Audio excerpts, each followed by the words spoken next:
Hello, very, very sorry for the clunky. That's okay. Um, this time you can actually hear me, not just through David's audio. So thanks everyone for joining us. Really excited for these sessions today, which for us are starting in the afternoon and the evening, but I know for lots of people on the line are even much more awkward times. So a big, big thank you to all of our innovators, all of our judges who have dialed in from lots of different time zones around the world. I'm Lily, I'm Global Policy and Influencing Manager at ILC. And I've been working on this competition for the last year. I think it's a really exciting initiative that we've started together with the Innovation Resource Center for Human Resources in the US. And throughout this competition, we've been looking for some of the most interesting new ideas that have been coming out around how we can adapt to longer working lives, from how we make sure we're not just living, healthier, but that our workplaces promote good health throughout our working lives, to looking at how we can make sure we have the right skills we need at all different stages of those lives, to making sure we're more flexible in how we approach work and that diversity is really encouraged. We've had a really good response with about 50 applications coming in from across the world with a really broad spread, not just across all of these different categories, but also really across the world. And we're excited to anyone who's joining us outside here today to kind of hear more about them. And so today, essentially how we're going to run things is we've got two sessions. So for anyone joining us on the line here today who isn't registered for the second one today, but is quite keen, do look on our website and we'll send through a link in a little second as well. So for the first one, we've got 4 of our solutions on the line today who will be pitching. We're going to do this a little sort of Dragon's Den style, hopefully a bit less scary. So we're going to hear from each of our solutions for 5 minutes. I'm going to try and be quite strict on time. And then we're going to hand over to our judging panel, lots of whom are on the line today, to ask their questions, but also for anyone else who's joined, you'll see at the bottom of your screen a Q&A tab. So if you've got a question for our innovators, then do put it in there and just note who it's for as well. So again, as I said, a very big thanks to our judges who've been absolutely brilliant throughout this process and got us to our shortlist that we have today of 11, for which we'll be hearing from today, this afternoon, and then the rest later on. As I mentioned earlier, as we were just on the call, for judges, do raise your hands or just come in after the pitch to ask your questions. And I'd just like to remind anyone who might need to leave a little bit earlier today, if you haven't signed up yet, then absolutely do for our award ceremony that's happening on the 22nd of March, where you'll get to hopefully raise a glass either in person or virtually to some of the shortlist you're hearing today. So I'm going to hand over, and again, apologies for the slight delay because of tech issues, and I'm going to hand over to Tony Short, who's going to present on Tinter. So over to you, Tony. Thank you very much. Yes, my name is Tony Short. I'm a self-employed electrician. I'm also one of the co-founders of the Tinter app.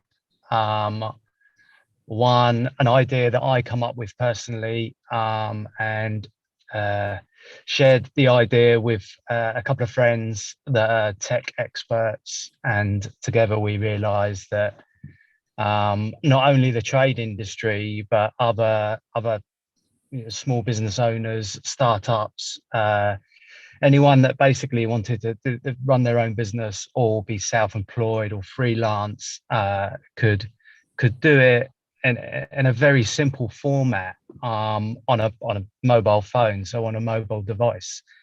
If we've realized at the beginning, we started doing it just for tradespeople because that's what I was thinking of, and we realized very soon that it could so many people could benefit from it.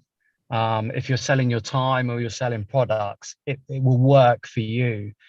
And we are the very first truly mobile app that doesn't need a desktop device to assist it in any way. Anyone that's tried to run their own business or been self-employed will instantly see the benefits of what Tinter can provide for them and how it can take the stress and strains out of running your own business. We've concentrated on all the pain points that I've experienced over 30 years of being self-employed. We've had various people testing it for us, many tradespeople. We've got a builder whose wife runs a party balloon company, and she uses the Tinter to organize all of her stock and do invoicing from that. We've also got a bike shop that sell bikes, service bikes. They rent bikes out. They're using it and they've been testing it for us as well in the past.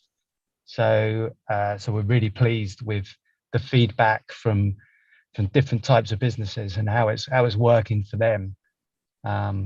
We've designed and developed Tinter over the last 4 years, so it's been a very long process for us. We've got developers in Poland, and one of the co-founders is in Milan, in Italy. So we're spread widely.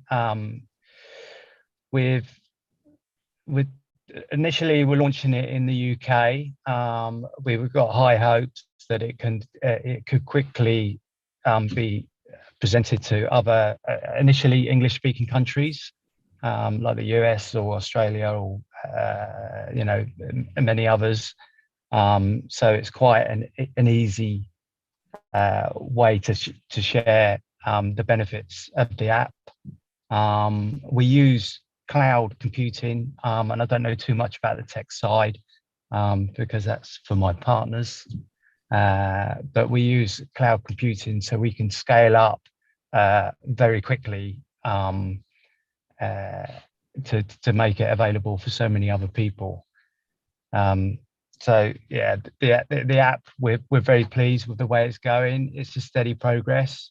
Because we're the first one out there, it's a case of getting the word out and letting people be aware that we are available, and you don't have to use a desktop device to run a small business. Some of the features that I'll go through very quickly is we do everything from quoting. We got a really good, powerful project management side of it. You can organize your materials, you can list materials and keep them in a basket. You can present them as an order to one of your suppliers. You can keep stock. And if you're trying to add a product to a basket that you've got in stock, it will tell you, so you're not buying anything twice. The idea behind the designs of the way the app works is to really eliminate any double inputting of any data. That once you've put that information in, it's usable. You can raise invoices from tracking your time on projects and tracking materials and expenses on projects.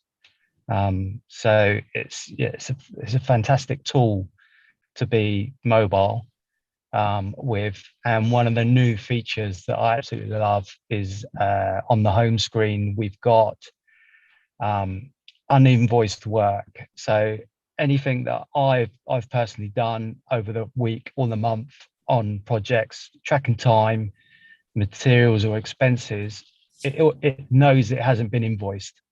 So it's there, one big total value, reminding me of, to keep on top of cash flow and invoice to keep that figure down as low as possible. And also any invoices that have been sent and have not been paid, that's on another figure right next to it. So you've got really good business statistics right in front of you each time you open the app.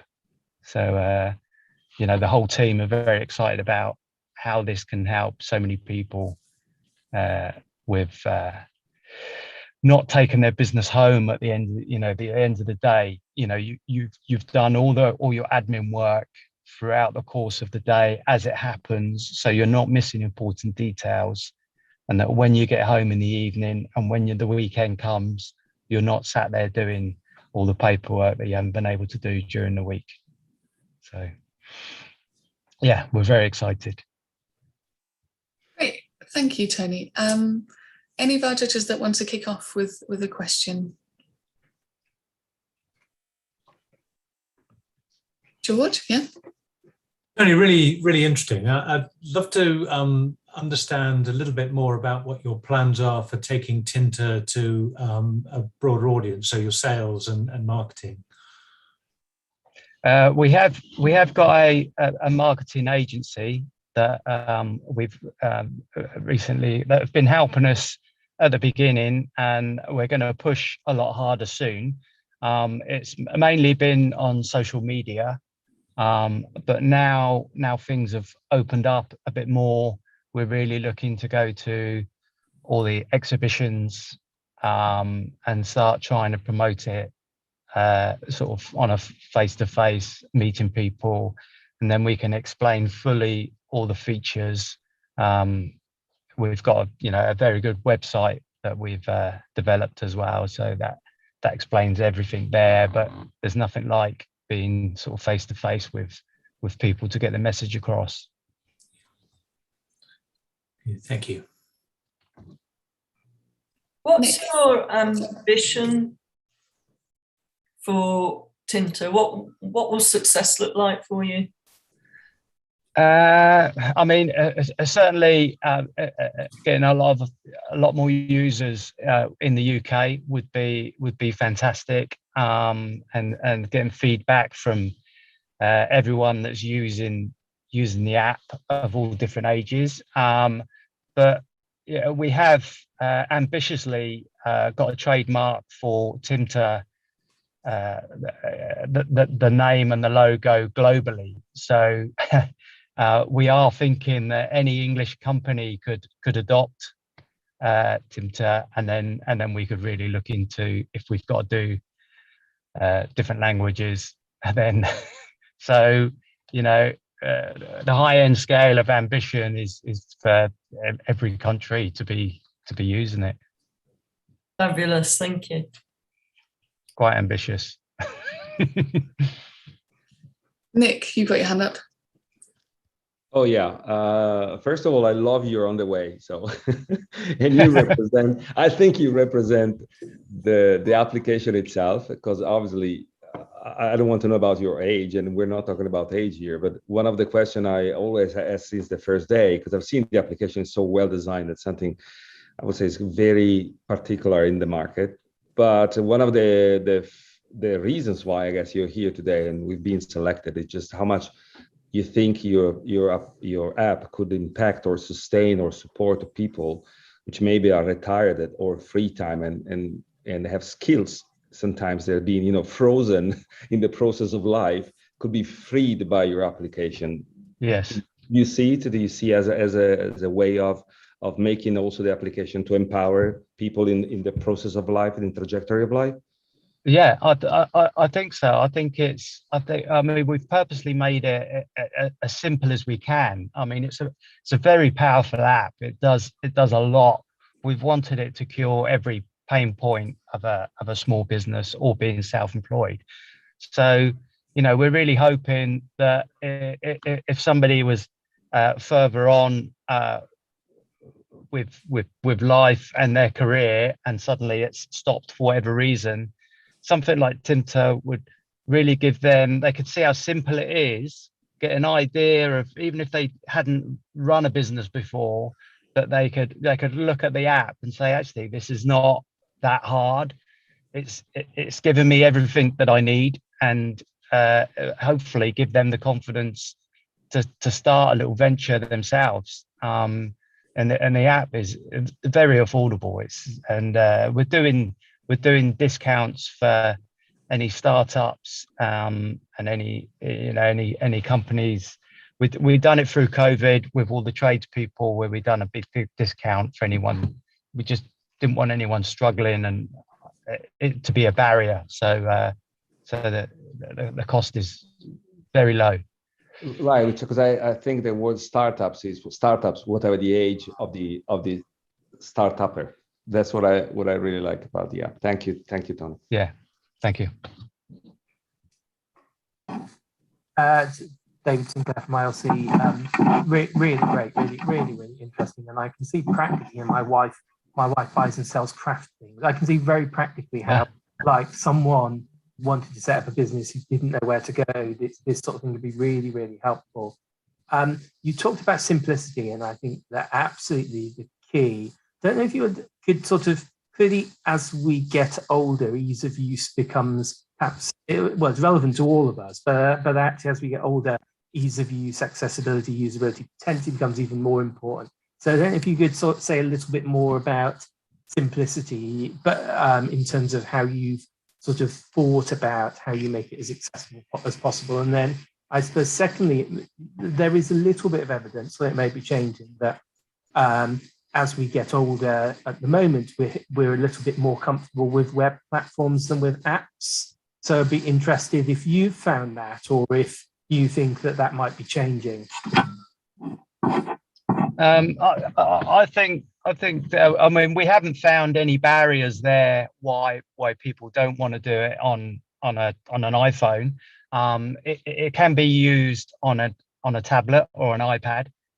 It's for Android and Apple devices, so it's spread across all platforms. We are going to enhance the iPad view to give you a more detailed information, because you've got the space to do that. Sorry, what was the point at the beginning?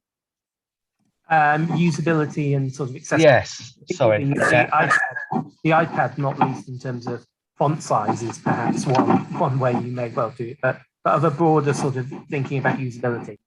Yeah, so it's the simple side of the app was basically to say that you don't need to use all the features of the app. If you're more comfortable and you only need to be doing basic invoices, you can. But the other features are there for you to start to play with and see how it, whether it can help your business. And then you can start using the stock side of it. You can start using the ordering to your suppliers and the time tracking, because they're all, each and every feature is quite powerful, but they're not interlinked. You don't have to use all of them. The more you use, the more you benefit. But yeah, we've made sure that a lot of the gestures within the app sort of mimic what Apple are doing and what Android platforms are doing. There's swipe gestures, so it's not anything that's different to other applications that are out there for people to use. Thanks. I think Mebs, Kelly and Bob still have a question each.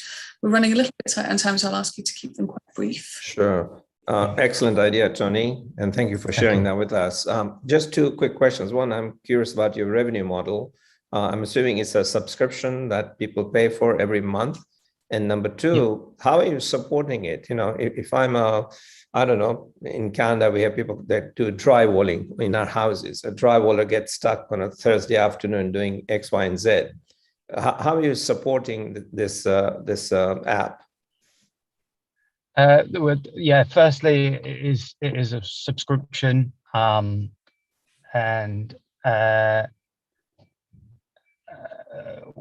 I'm not too sure what you're meaning with the dry liner. Sorry. Oh, sorry. So I was just giving an example that if there was a small business person in the construction business, and he ran through some problems with your app, how are you supporting him or her in getting through that? Yeah. That's a very good point. That's a great question. Built into the app, we've got a phone line. We've got a 24-hour phone line. They can email us. But anyone that's having any problems, the app's got this really clever built-in way of notifying us that you've got a problem. And you literally just shake the phone, and then it comes up with a process that you can go through. It does a screenshot. You can write on the screen. You can text and report a problem, and then we'll get back to them and deal with it very quickly. Thank you. Thank you. Kelly, I'll pass over to you. Thanks. Can you hear me okay? Yes. So thanks, Tony. Your mention about the app design and how you really made an effort to simplify it, which I greatly appreciate, because simplification is better for everybody, correct?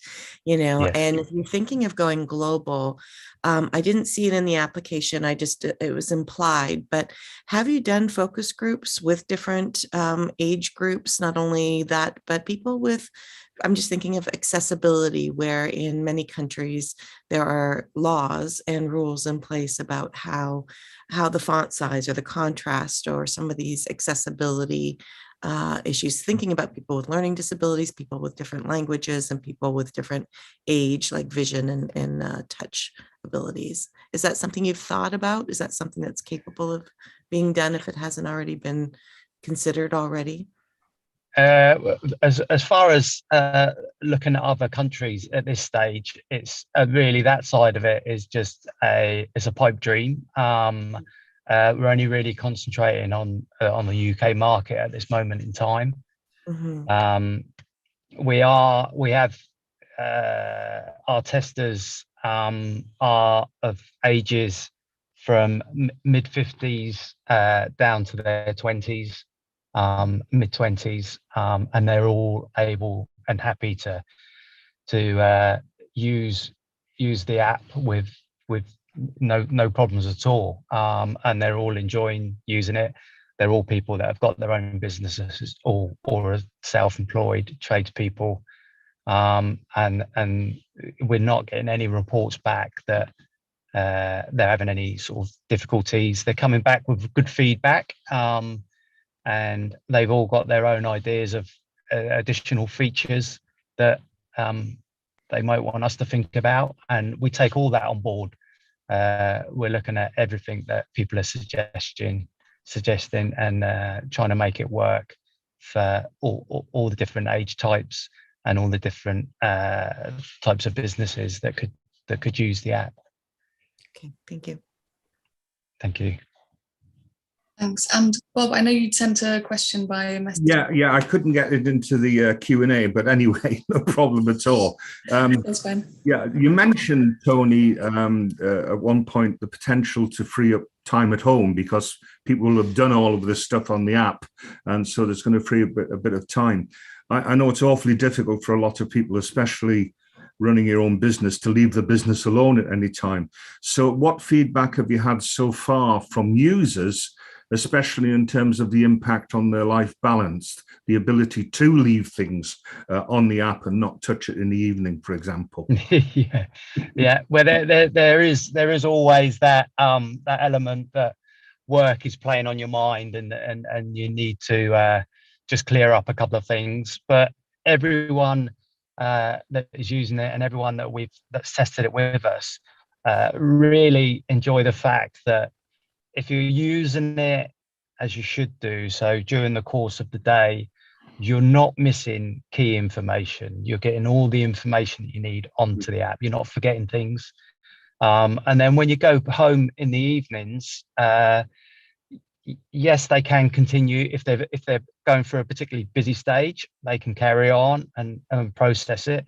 But most people really like the idea of the calmness that they're going home in the evening and they've sent all their invoices or they've tracked everything that day.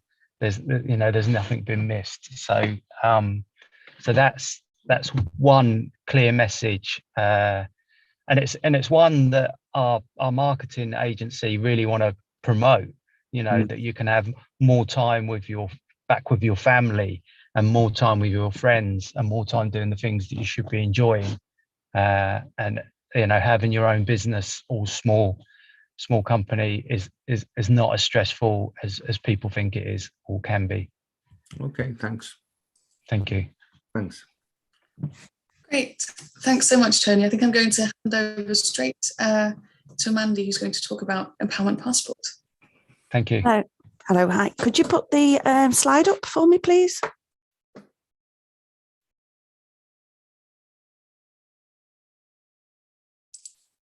Yep, that should be coming through. Can't see anything. Sorry, can others see the slide? Apologies. No, not yet. There we go. There it is. Thank you very much. Thank you. Yes, thank you very much, everybody. My name is Mandy Wally. I'm a state registered occupational therapist, and I've had 34 years working in the NHS, working in the field of work, believe it or not, supporting people with complex needs to actually get back into their jobs, stay in their jobs, stay healthy in their jobs. And so I've done a various amount of vocational rehabilitation. And through my professional experience, I've noted with colleagues that I've supported that often when we have long-term health conditions that are a bit hidden, or we age and we may acquire health conditions, it's very difficult to articulate what those needs are in the workplace. I know in the UK, we've got different laws and regulations around supporting people with additional needs in the workplace, but in the reality of it, it's very hard. And I know there are many issues around reasonable adjustments for people to actually start to actually pinpoint. My personal experience is I understand this problem from my own personal experience. I'm now a senior OT and I do have health conditions and a hidden disability. And I have encountered barriers to my health understanding over the years of my working career.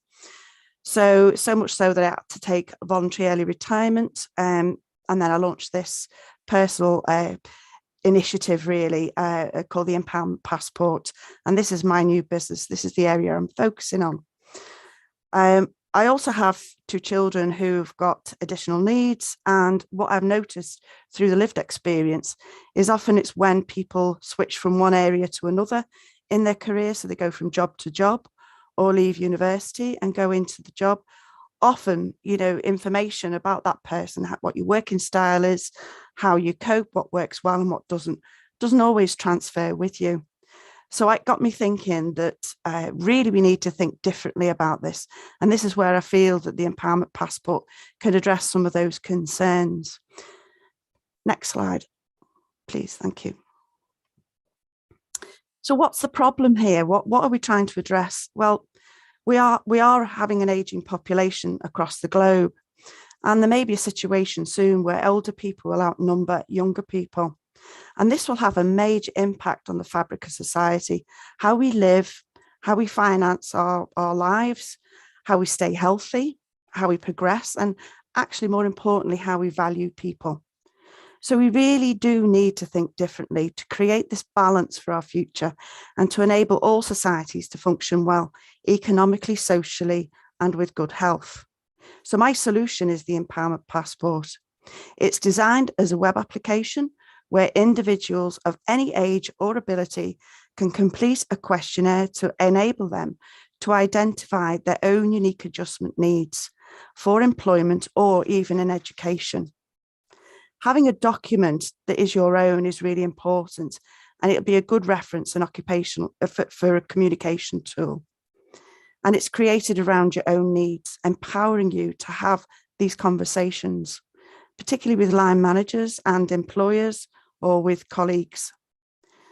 What's the alternative? Well, the alternative is we have people leaving workforces, they're not fulfilling their potential.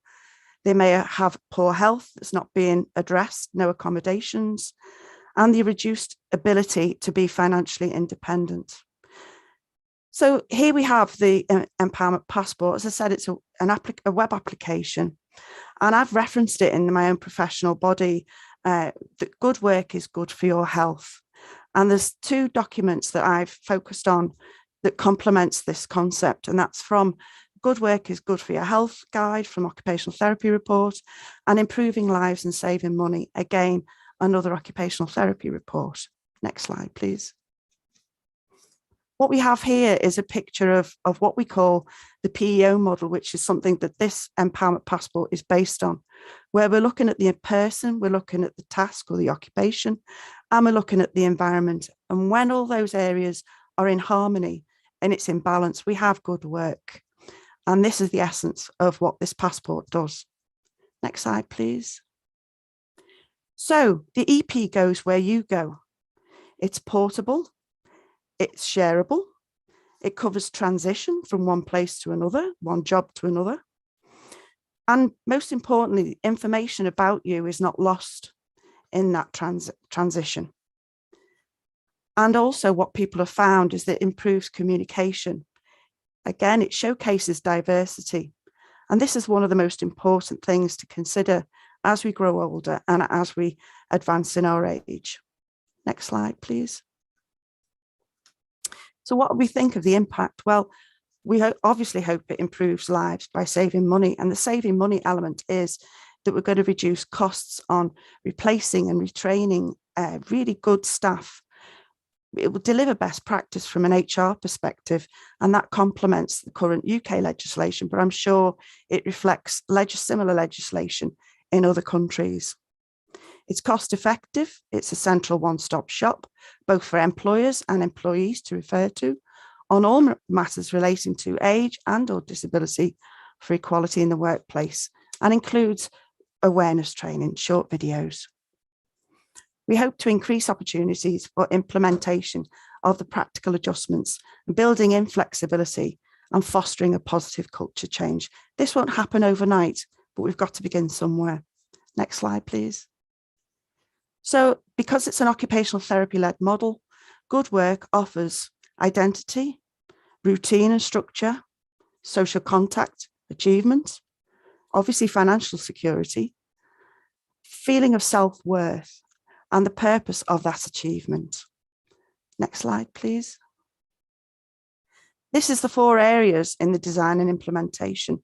And when people go to the web application, they will be taken through to a questionnaire that asks them how well they're coping in different areas of themselves. So your physical self, your intellectual self, your emotional self, and social self. And I've steered clear well of diagnoses because it's not important, because we're all unique individuals. But what is important is knowing what works well for an individual and what doesn't, and what's important to them and for them. Next slide, please. This shows you sort of the landing page, and this is a gentleman who is in his mid-50s, and he's fictitious, by the way, but just to showcase what it can do. So Philip, he's got neurodiverse conditions, but he's also got a range of bowel conditions as well. So in the workplace, it's quite a discreet need for him to actually disclose this with his line manager. So what he does is he completes the questionnaire, which just basically asks what areas of impact does he have with his personal conditions. But he's also got an area to upload any relevant files that he might have about his health condition, and he can create his own profile. And eventually that can actually be transferred into a passport type document, which you'll see the front page of here. Next slide, please. So once shared, it prompts employers or educational providers, it doesn't matter which, to consider agreeing adjustments in a timely manner. And we hope that it will prevent people from leaving the workforce, especially if they've got valued skills. As it's a digital solution, and it has the potential for a far and wide reach. We're all human beings on this planet. We all age, we may acquire health conditions, but we hope that this simple concept of looking at the human state will be able to articulate what works well for an individual. As it's digital, it has low setup costs. So the cost of a passport currently to actually set up and get access to is only £50. And then ongoing maintenance is £10 a year thereafter. We hope by having this, it empowers individuals to really discuss their own unique needs, but also teaching the employer or the service provider or the educator what works well for them, and therefore retain that talent. The possibilities for delivering best practice and supporting health and well-being in the older workforce, but all across the ages, is immense, absolutely immense. And we hope that it will bring forth the reality of equality by reducing discrimination and age discrimination, disability discrimination, and changing the culture slowly but surely. Next slide, please. Here's a picture of my son. He's actually used his passport. He's recently got a job in a conveyancing firm in the law company.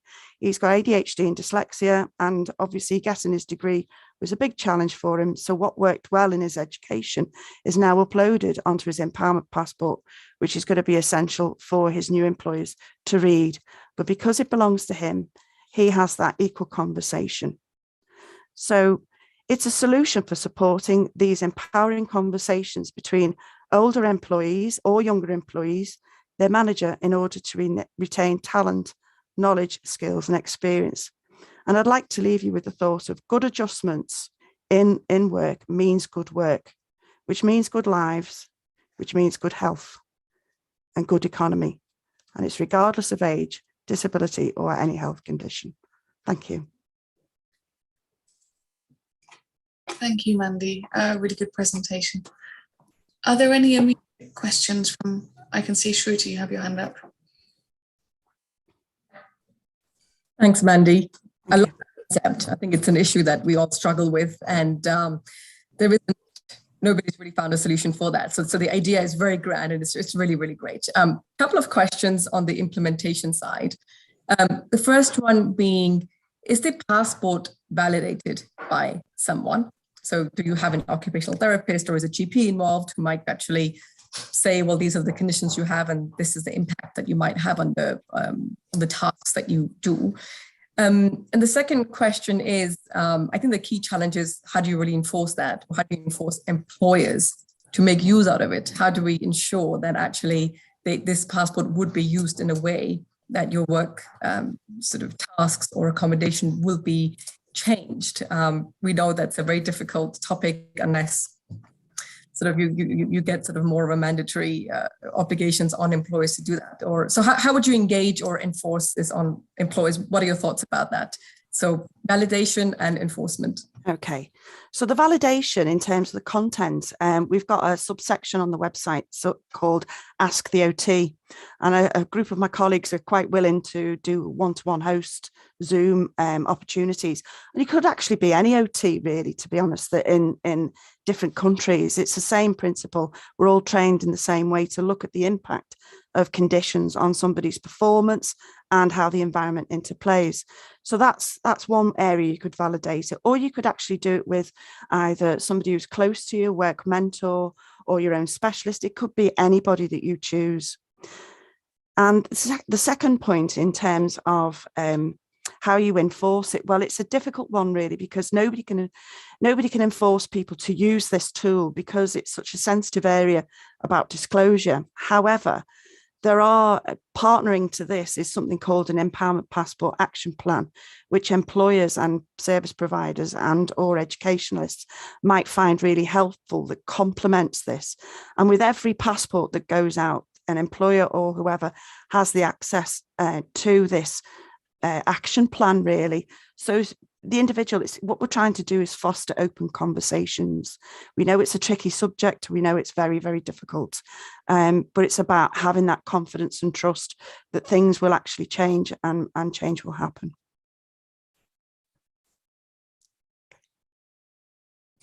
Thank you. I've just had a question through on the Q&A actually, just before we move on to you, Mebs, which is just about, does the passport include mental health conditions and necessary adjustments for those as well? It covers everything that the human being presents with: physical, intellectual, emotional, social. So on the website, I've got a passport that denotes somebody who's got mental health conditions. On the website, I've got somebody who's got neurodiverse conditions. And on the website, I've got a case example of somebody who has a physical issue. Great. Mebs, I think you're next with your hand up. Yeah, thank you. Well, first the question Shruti already asked, because I was curious as to who is validating the information coming in and the advice being given out. So thank you for that. My second question was around, the sensitivity of sharing personal data. And if I was one of your passport users, there's two parts to it. Would I be comfortable sharing that with my employer in the fear of repercussions that may occur further down the road? And what is the kind of data privacy issues here that you need to handle? And that leads to the final thought that how much traction have you got so far on this? Right. Okay. So the first thing is, in terms of disclosure, that's going to be a topic that's going to be discussed for a long time yet to come, I think, because people will have good experiences, people have bad experiences about disclosure. There's been many studies around disclosure. One of the partners that I'm working with is Liverpool University, is looking at doing a study around its impact of what disclosure really means for that individual, and does it make a difference? So that's a piece of work that's going to be ongoing. We as a company has only been set up for a year, so this has been quite rapid in terms of our own personal investment and design and getting it to this stage. What we're trying to do now is do partnering with pilot projects. One of the areas that I'm most familiar with is the NHS, and I know that there can be issues around disclosure. Also, the trials that we're hoping to do, well, we've got 2 trials on the way. I've got a trial that's already halfway through. The 2 trials that I'm hoping to use is with NHS employer. So in terms of firewall security and data protection, that has to be extremely stringent to be operated in those sort of areas. So the other thing as well, in terms about data protection, well, when we set it up, I was absolutely, probably my training really, absolutely scrutinous around GDPR, nothing about you without you. Certainly around data protection, and all the information is encrypted and stored on a secure server. And what we're hoping to do is enable sort of the use of it more openly with different pilots. As I said, that we've actually got a pilot with Manchester College at the moment. Some of the students that are using it have gone out on their supported internships. So it's it's facilitating their communication styles. Some have said that they've used it very well with their employers. Some said they've preferred to keep hold of it. Again, the prerogative is with the individual who holds it. I don't know whether that's answered your question. Thank you. Thanks. Can I encourage everyone who's coming next to try and stay short, because I know we've got a few more people with questions. Yeah. So David, you're next. Sorry, that was me, Lily. Yeah. Yeah. There's a risk I'll just talk about all my family members really like this. I have a 15-year-old with a dyspraxia who has terrible handwriting, but one of the cleverest people you will meet, and you can understand how absolutely, perfectly fine with a laptop. That's all he needs to do, and I could see why employers, might react to certain people when, frankly, there are really simple adjustments which mean that someone could be better at the job than you would expect. Clearly, where there's areas where there's a stigma, the real advantage here as an employer, I don't necessarily need to know that someone has a specific condition. I need to know what they need. Yeah. So I suppose the question is, still talking to big politicians. Have you been talking to politicians or big employers? Because it sort of strikes me that if we got, I don't know, everyone at Google or everyone at Mercer or Aviva to fill one of these at recruitment, because actually we all have needs, even if we got rid of the stigma of it being about disability and just saying, actually, what do you need? I can see that being really exciting. Yeah. I have had discussions with DWP and the NHS, and this is where the studies into its impact. We need to do obviously the studies of the impact, because we know what the society is like. We're quite reluctant to talk about or even raise our head above the parapet to say, I've got additional needs. I think the younger generation are coming through with support plans that is actually brilliant, because they're actually now asking, well, where's my support plan in work? Older generation, myself, it's quite tricky really, because you've probably hidden any conditions for so long. I know I did. And it's that stigma around it. So, but we've got to start somewhere. Otherwise, we're in a perpetual cycle of non-disclosure and people losing their jobs unnecessarily. Thank you. Caroline? Thank you. Having used these kind of passports for, 20, 25 years now, I'm really interested in how you're going to make it work commercially, because lots of the big organisations use these kind of passports for physical well-being, mental well-being, for carers, for women returning from maternity, for all sorts of things. how are you going to protect your IPR, and how are you going to make the commercial model work?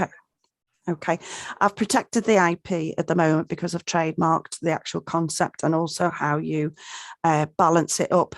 We're all human beings, and we all need to realise that we may have different hats throughout our life and career. And the commercial model is this is where I would like it to grow, to be that one-stop area where we can pool together all those different passports. The difference between this passport and perhaps other passports that have been used in the past is that, it often only starts, actual support only starts once you've been employed in a job, and there's nothing in between. So when you get access to a carer's passport, that's your employer thinking about your needs, but you were a carer before you were employed, and so on and so forth, which is why we've switched the emphasis around for it being a person-centered and owned by the individual, that they can actually decide to share or not, as the case may be. So who pays? Well, ideally, we'd love it free for the end user. But I think in this first instant, the £50 would either have to come from themselves independently if they can afford it, or we can use, models where it could be a big employer that buys them on bulk and then has access to the licenses that they can create the passports. Thank you. Okay. Thanks. Kelly. My question has to do with price and scalability as well, and who's your end user, the paying user. But first, I just want to applaud you as someone who works in the space and recognizes the underemployment of people with accessibility needs and comorbidities as we grow older. This has the potential to really destigmatize and tackle that disclosure problem that is necessary, and how your approach is grounded in research and science. But getting back to that £50, is it the idea, what is your scalability? Is it the idea that you would have subscribers in HR?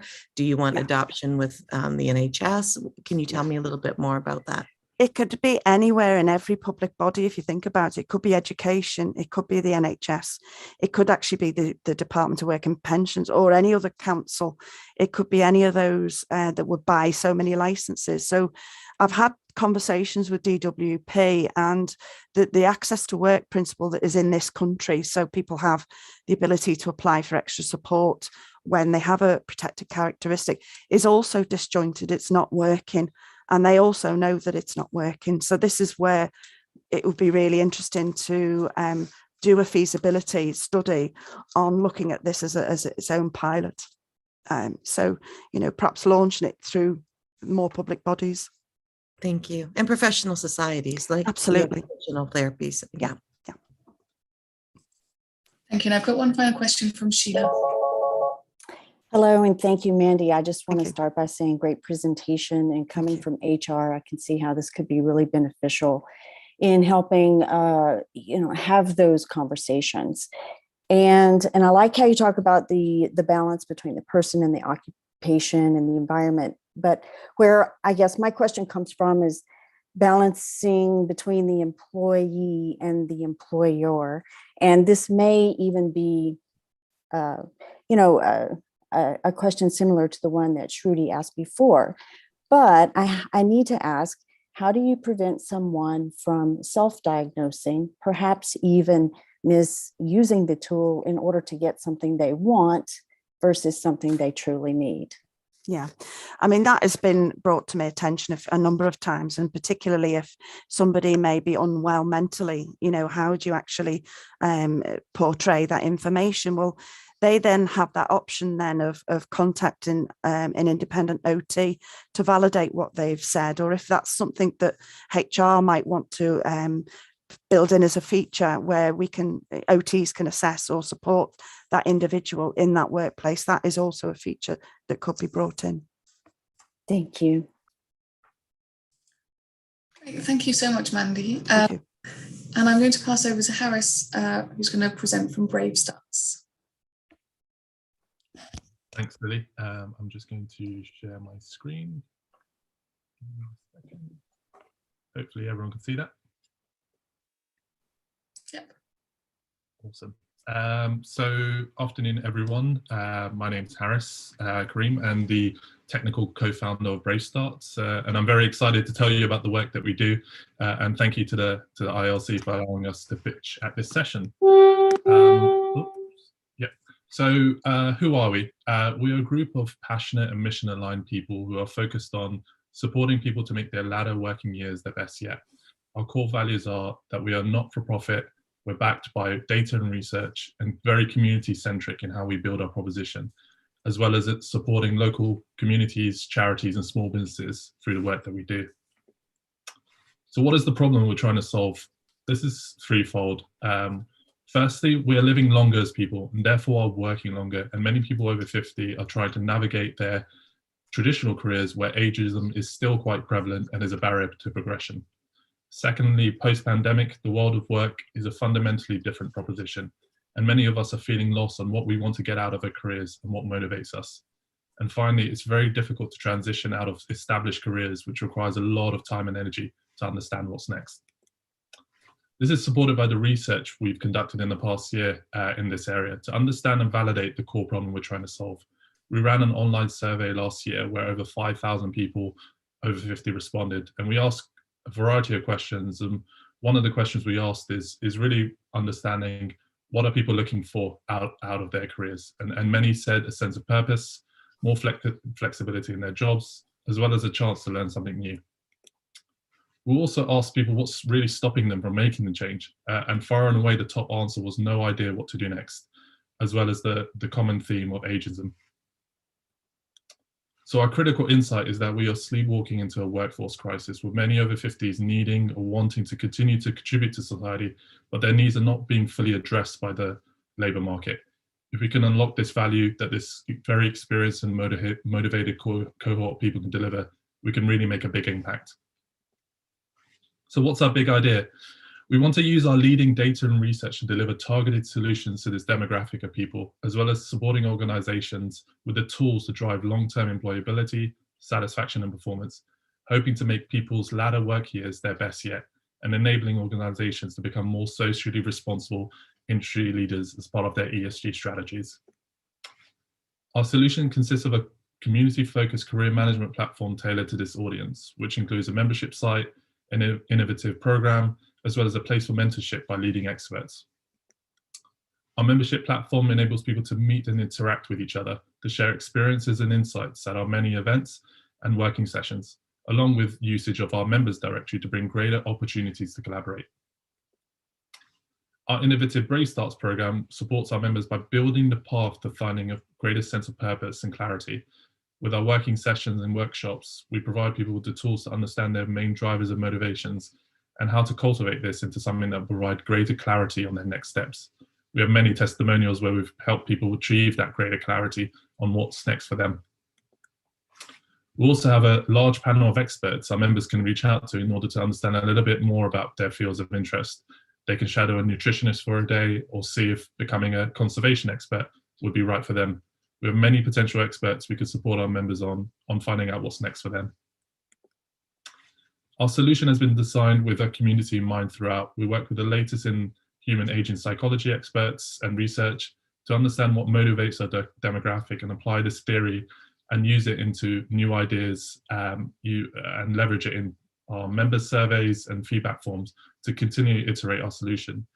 The biggest benefit of us building our community is that we can test, learn, and iterate really quickly, as we have a ready-made audience looking for solutions to solve their needs. Our impact has been far and wide. We have received amazing feedback on our programs. We've exceeded 2,000 members on our platforms. We've delivered work to enterprise clients, and we have ran many coaching sessions, taken people through their career tools, our career tools, and provided advice, as well as many hundreds of community sessions, making a great impact on our social channels, as well as raising money for small businesses and charities. We believe in creating community. And here are a few testimonials from some of our members, which hopefully you'll be able to watch. Just talking to people, getting to understand other people's points of view, situations. The best bit for me is meeting other people in the same situation. That's always really, really helpful. You're all in the same boat. You could learn a lot from it. That chance to see things differently from everybody else who works for your company. And it's quite liberating to know you're not on your own. When you need to speak to the group next week, You need to have something to say. And so that's been quite motivating. And one or two of us have kept in touch. The group has been so helpful in coming up with ideas and being supportive. Just the feedback was so positive and good. It really helped. The Brave Starts process has been very, very good in actually making me think analytically about where do I want to be? I have got my direction now, which is a really great place to be. So we're only getting started, and our vision is to accelerate how we support our community with more online tools and courses, allowing us to scale across the country with our market-leading content. We'll be able to continue to be on the cutting edge of research and build more thought leadership papers to raise the profile of this issue with organizations. Also, our technology is quite scalable, and so we want to leverage this to become the career platform of choice for our community, to become the one-stop shop for their career needs. Thanks for your time, for listening today, and we're excited to keep the work of Brave Starts going. Thank you. Thank you, Harris. Great presentation. And I'm going to sort of open the floor to all of our judges again to come in. Caroline. Thank you. Great presentation. I absolutely love it. Think there's a real need out there. Think it's an innovative approach. Just love to know how you're going to make it work commercially again. Great question. So on our website right now, we have two tiers. We have the free tier, where essentially people can get access to some of our newsletters and content. We have the paid tier of £30 a year, where people can get access to our events. And then over time, we're going to start building online courses and then have greater paid tiers as well for the community. So it's really the community members who will be paying for these programs and these access to a lot of these offerings that we have. And then hopefully over time, organizations will pay for their employees as we go through those tools that we've developed. Okay, so that, I mean, that's a great price point, but it really does depend on volume. So what are your expansion plans? Yeah, our expansion plans are very much around building scalable offerings. So if we built an online course that goes through our Brave Starts program, then we can scale that up once we've built it once, many times over, and actually the underlying sort of maintenance of it will be quite minimal. Again, online courses, anything online really helps us scale quite naturally without hiring too many people to help manage those pieces. Thanks. I was just to say, from my end, you're coming through a little bit quietly. If you can speak up a little bit, that'd be brilliant. Just while we're waiting, one quick question from me really is as well about, you know, what would you want to gain from this competition? What do you think the value could be? Yeah, for me, absolutely. The ILC with winning the prize is around raising the profile of this issue. Age diversity in terms of a wider ESG strategy for organizations is not quite at the level that we think it should be. And with an aging demographic, with more people in the workplace having this issue, winning this prize will absolutely bring the profile up, get organizations to act, and hopefully accelerate their plans of supporting this demographic of people within their organizations. Thank you. And I can see Raquel has a question. Yeah, fantastic presentation. I really enjoyed it. I guess I have a couple of questions. One of the questions is, you started by talking about how a lot of people have kind of redefining their purpose. And then you mentioned throughout your presentation how you have been able to kind of connect some of these people within your network to actual employers. Is there some type of matchmaking kind of component to this, where people, for example, that are looking to redefine themselves or attach themselves or start getting more involved in areas that are more interesting to them, can actually be exposed to organizations that perhaps are looking for people that have an interest in that space, or vice versa, organizations that have an opportunity to perhaps talk about the different opportunities they have within a specific area and see how there can be that kind of synergy? Or yeah, no, great question. So you have the individual who's outside of the organization doing sort of going to work every day and wants to do something different. And so our platform allows them to potentially shadow experts in different areas, so conservation, nutrition, business analyst, just to give an example. Then we have the organizational piece. So within an organization, there is a lot of internal mobility, and so cross-pollinating of different people. And so we're starting the work with some organizations on piloting some of these pieces, so we can match make people from what they're doing today in terms of some interest that they might have, and moving them across to those particular roles that they might find more appealing and help them, and what motivates them essentially. But what's underpinning all of that is the data, and we're capturing a lot of data of what people enjoy today and what they potentially might want to move in future.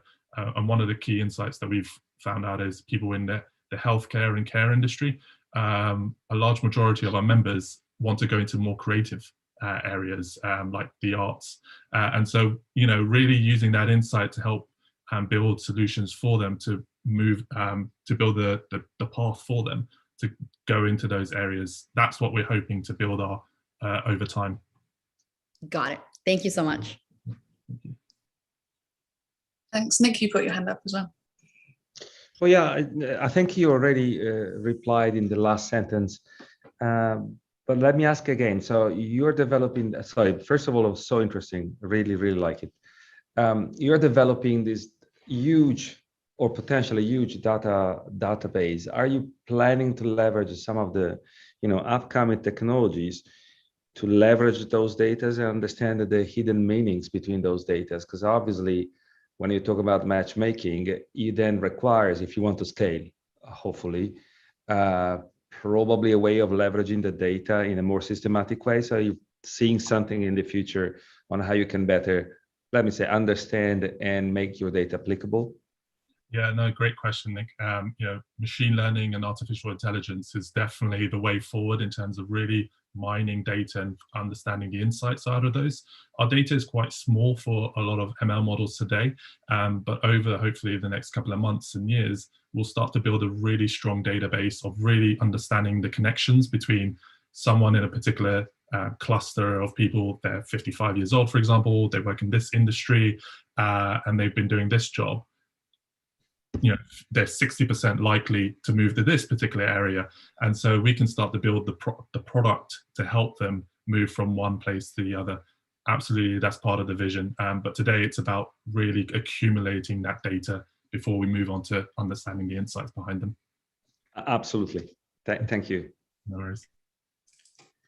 Thanks. And David.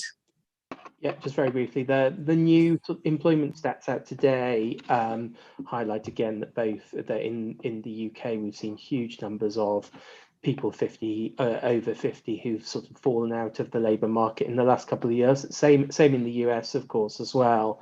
I was slightly name dropping. I was chatting to Andrew Scott last week, who was just saying actually central bankers are really starting to worry about this. If we can't get 50 plus people back in the economy, this isn't a micro issue, this is a macroeconomic issue. So extraordinarily important in terms of need. And clearly as well, huge gaps in careers advice in adulthood, and frankly, huge gaps even in universities these days. So let alone when you get a bit older. So I see the need. Have you thought about sort of how you could tie in with things like, I know it's a very English thing at the moment, but the midlife MOTs being sort of rolled out by people like Mercer and Aviva and Legal and General, or indeed sort of the slightly old-fashioned in name now, but sort of pre-retirement education that you still see in a tiny number of big organisations that still sort of exists. You thought about how you could sort of tie in with those? Yeah, no, great question, David. And to your earlier point, we've been pushing against the closed door when we first started. Now the door's starting to open up in terms of organizations. They're starting to come to life around this is a real problem. And so that door is becoming more and more wider, which has enabled us to, really work with organizations. We've worked with one of the clients that you mentioned on a pilot. I'll keep it confidential, but they also have a midlife MOT structure, and we've been working with their cohort of over 50 employees on how we can integrate and have a more holistic solution for the colleague. The colleague doesn't want to be, inundated with all these various tools. They want a simple solution on how to get where I am today and where I want to get to. And Brave Start's structure can really integrate into those pieces. We're in the early days of that, but hopefully over time we'll be able to get into a stronger proposition, more holistic for the colleague. Nibs, I think you've got your hand up as well. Yeah, excellent idea. And for total disclosure, what's next, which is my little social venture in Canada, is looking at something very similar. So we should talk and maybe partner, because we live in a world of collaboration. The question I had for you was actually based on, at the beginning of the presentation, you talk about work, or people looking for purpose, and you talk about work, giving back, or volunteering and learning. And you seem to have focused on work. So I'm curious why. And number two, you've basically structured this organization as a not-for-profit, and I'm curious why. Yeah, no, good questions. The largest audience that we have attracted have been people in work, either part-time or full-time work, and that's the large majority of our community is in some sort of occupation. So we've built around our proposition around that cohort of people. Absolutely, we want to support people who are unemployed in the short term as well as long term, and so we're hopefully going to help transition some of the funding that we acquire, the paid members, organizational work, to help support that unemployed cohort and get them into becoming more economically active on that basis. In terms of not-for-profit, that was our original intention, is to do something as to support people, and we weren't looking for any sort of wider sort of impact, but as we've learned over the last couple of years that this is becoming a bigger issue, we're potentially looking at how do we transition from not-for-profit to for-profit potentially. But again, we still want to keep the mission very clear. The mission for us, and the reason why we started Brave Starts, is to really support the over 50 demographic in terms of this impending issue that's happening to them, and really help them find that greater sense of purpose. And we don't want to lose that element as we grow and broaden our impact across the country. Thanks. Thank you. Could you keep your question very short, just so we can move on to the final pitch? And you're on mute. Sorry, I'm sorry. It came out before, in the question before. So as we all know, there's several initiatives. I'm not saying like this one, but very close. So finally, what could be your very different, the differentiator from many other same or similar initiatives we're trying to reach the same purpose? Is one thing that makes you very different from the others? Yeah. So great question, Nick. The one thing that we have that's defensible is our community. We have a community of very active people, and you could replicate the tech, but you can't replicate the community that we built up over the last couple of years. And that's, the real big insights that we've developed, and building solutions that really target that particular pain points that we've heard through our surveys, through sessions and events. That's not replicable, and that's something that we will grow over time, and hopefully, we don't need to advertise on Facebook or Instagram or any channels and pay those marketing costs. We already have a ready-made community that we can build a solution, test it out. If it doesn't work, we move on and iterate. That's really where we want to focus all of our efforts on. Thank you. And thank you so much, Harris. Really good presentation. I'm going to move us to the final pitch for this session, which I think Suzanne is going to lead, and we'll hear from Mark as well in the Q&A.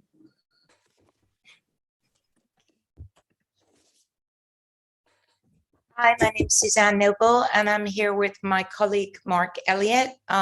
Just for your information, Mark struggles with hearing loss. So when you ask questions, if you could have your camera on, that would be much appreciated. It won't surprise you to learn of the impact of the pandemic on older workers, many of whom have now transitioned into self-employment following redundancy or failure to find a job.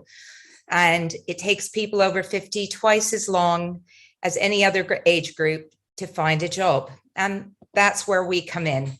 Startup School for Seniors. We began helping over 50s to create their own business back in 2017 when we were running courses in community centers and libraries.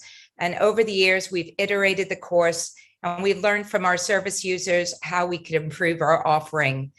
The pandemic escalated the need for our provision, and we're now delivering our 6th cohort using our state-of-the-art e-learning platform. We're funded by local authorities and the European Social Fund, and we are available for learners based in London, Dorset, and Central Bedfordshire with the current contracts that we hold. Designed from the ground up, the course is designed for accessibility at its core, and all the material is fully transcribed and captioned.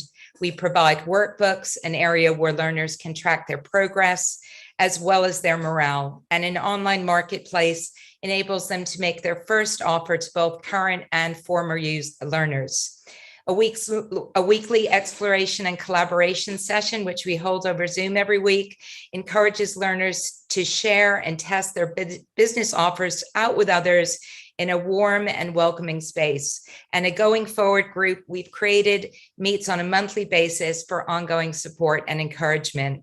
We provide over 20 hours of pre-recorded content, along with interviews with a wide range of business owners who are also all aged over 50. And the course helps learners to take their first steps towards becoming a business owner. We're really encouraged by the results that we've achieved to date, that what we're doing is making a genuine difference. And as you can appreciate, being funded by local government, we have very strict impact measurements that we have to gather, and we gather them around economic, mental health, and well-being, plus business and digital skills. But you don't have to listen to me anymore. You can listen to what our learners say. Hello. Hi. Hi. Okay. So I'm Helen, and I'm the founder of Made of Moxie. I'm the founder of More Options. The business is Global Village Radio. And I have founded the social enterprise called Generate. It's a small candle business where I hand pour candles in my kitchen. Health Defence is a program to get you fit. I help people to make life easier through writing. When you hit a certain age, sometimes your confidence can be knocked. Losing my job at my age and that point of life was very, very devastating for me. There was no direction. There wasn't really a clue of, okay, how do I get to the next stage? So when Startup School came along, it just sounded like just what I needed. I think before Startup School, I was plodding along and I might make and sell a candle here or there. But I think with the course, it really made you sort of go up again. Well, initially it was a little bit kind of scary because I'm thinking I'm going back to school. But my experience was so positive. You feel held, you feel included. And also because the people delivering, they've been through that. They're talking from personal experience. You know, you could literally take your full list of questions and have them all answered. You know, it covers everything. I was able to finally begin to put actions in place to get to where I need to be. There's hope there. There's hope, you know, you can do something. I know you can do something, and here's the way to do it. And just having that encouragement and knowing that there are other people doing the same thing. I've been inspired, I've grown in confidence. This course is absolutely integral to people's economic mobility. With this course, people are able to transform their lives. The progress that I've seen, I haven't seen that in 8 years, you know. I hadn't seen that in 8 years, and that's just the truth.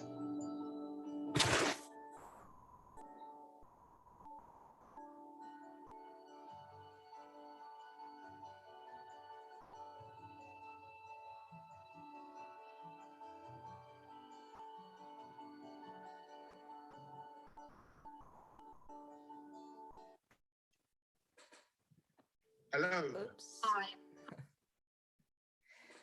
Thanks very much for listening, and we welcome any questions you might have. I'm Suzanne, and I'm with Mark from Startup School for Seniors. Thank you both. Who would like to start off with a question? David, can I bring you in and ask you to also turn your camera on? Thanks. Yeah, hi. I suppose I'd be interested in what you thought potentially the different needs were for seniors, for older people than for other ages. You know, would your model work for, you know, for younger people? And so, you know, as an organisation particularly interested in sort of age neutrality, what is it that's different about the needs of older people, do you think, in this space, or do you think it's just there isn't supply targeted at their needs? From my experience in work programs, accelerators and incubators, then often older people have different life experiences and understand different things, and other programs aren't designed for older people. Having said that, our youngest participant is 36 and our oldest participant has been 83. So people come in and can learn what they need to learn in order to take their business forward. Older people have, you know, different life experience. Some people may have avoided commercial knowledge. Some people may be particular specialist in their expertise, and some people maybe want to be pure purpose moving forward. So they learn what they need to learn, and that's not bounded by age. And what they don't understand is individual for each of our participants. So it's not bound by age. Thank you. And I might just throw that same question that I asked to Harris earlier as well around, you know, what would the value be of this competition to you? What would you want to do as a result of it? I think we would want to raise profile.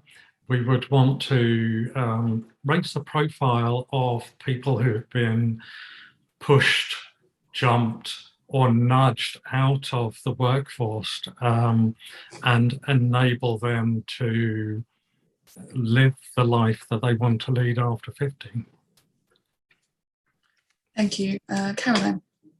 Thank you. It strikes me that, you know, given the stats about redundancy, this is the sort of thing that you could talk to corporates about. If you're making large numbers of people redundant, put us on your books, make it part of the exit package. Is that something you've thought about? Or so we have actually all of our commissioning and sponsoring organisations, we have had participants from those organisations who have lost their jobs. So even within local authorities, we have received people and local authorities paid for it. We also have meetings over the next 3 weeks with specific organisations about taking our proven package into the organisation, as we've seen how it can be mixed with full-time work before redundancy, before the end. It is possible. We've also played and experimented with the length of our program. As Suzanne said, our general program is 8 weeks, but we've also run intense paid for, participant paid 2 weeks courses too. thank you. I think that's really important because, you know, if you can work with people as they're in the process of leaving, then a lot less damage is done and they can pick up from a much better starting point. So I think that's a fabulous proactive approach. Thank you. Absolutely. I just want to add to that as well, that in our last cohort in November, we actually had a woman who left her job in banking after 30 years and said exactly that, and made us a little poem in the form of a video to thank us, and said if this had been available to her when she left her job, she wouldn't have felt that her 30 years spent in banking were in vain. Thank you. Can I come to you next, Kelly? Yeah, thank you. And it couples on the latest comment you said, Mark. And did I understand correctly that there is an opportunity for mentorships as well? So not only exiting plans, but also if they're going to be entrepreneurs, that there's opportunities to mentor, because I think the sweet spot that you're trying to fill, if I'm not mistaken, is that it could be very intimidating for someone who is not an entrepreneur but has entrepreneurial potential to suddenly think, where do I start? Do I suddenly have to go to school for 4 years and do a business degree or an MBA or something? And is it a school of sharks that I have to swim with? I'm getting the idea that that is more of a nurturing environment. So then my question is based on the students you've had so far, we've heard of different startup examples. Do you have data to suggest how that has made an impact in their life, say financially? How many of these companies have gone on to scale up or partner with larger corporations? Mentoring, yeah, key point. We mentor participants and we have paid for programs around mentoring, and some of our participants mentor other people within the community. We have a community of around 4,500 through the Advantage of Age organisation.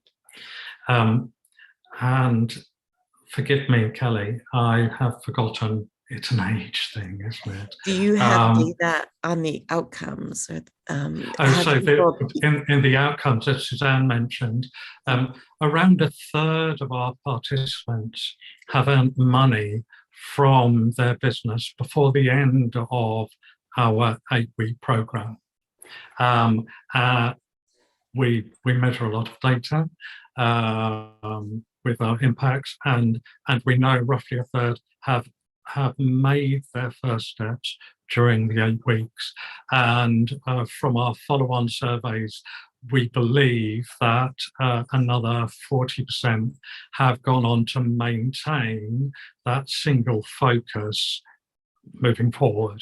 Because something else we found out is once we've supported people in understanding what being self-employed or starting your own business involves, then people change their idea.